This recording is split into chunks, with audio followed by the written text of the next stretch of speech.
Bien, en fait, une des premières choses qu'il faut tenir en compte, c'est qu'il y a eu une explosion là, dernièrement des ventes au niveau des vélos à assistance électrique.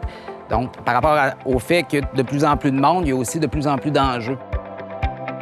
Le Code de la sécurité routière s'applique également pour les vélos à assistance électrique. Il faut penser aux autres. Ça, c'est l'esprit du Code de la sécurité routière. Penser aux piétons notamment, leur donner priorité. Exemple concret, à une traverse de rue, une traverse piétonnière, je vais freiner mon vélo, je vais laisser passer les piétons. Penser aux autres, c'est aussi circuler en file, donc un derrière l'autre, que je sois sur route ou sur piste cyclable, on se tient toujours bien à droite dans le sens de la circulation.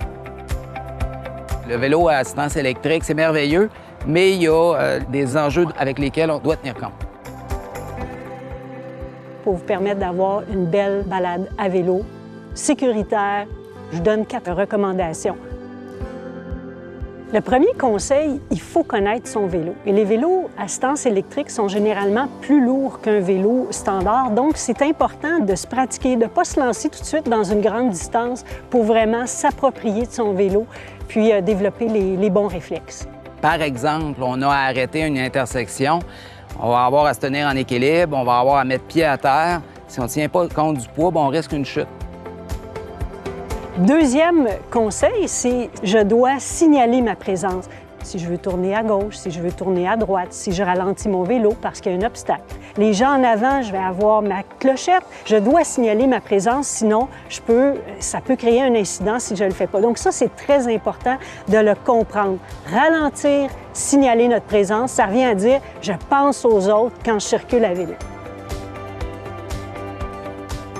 Le troisième conseil, peut-être le plus important quant à moi, il faut adapter sa vitesse de circulation. Ça va être beaucoup plus sécuritaire pour tout le monde, pour tous les usagers. Principalement sur les réseaux cyclables, les pistes cyclables qui sont fortement achalandées, il faut anticiper. Tous ces engins-là ne fonctionnent pas nécessairement à la même vitesse que notre vélo à assistance électrique. Donc, tenir compte des autres, c'est important.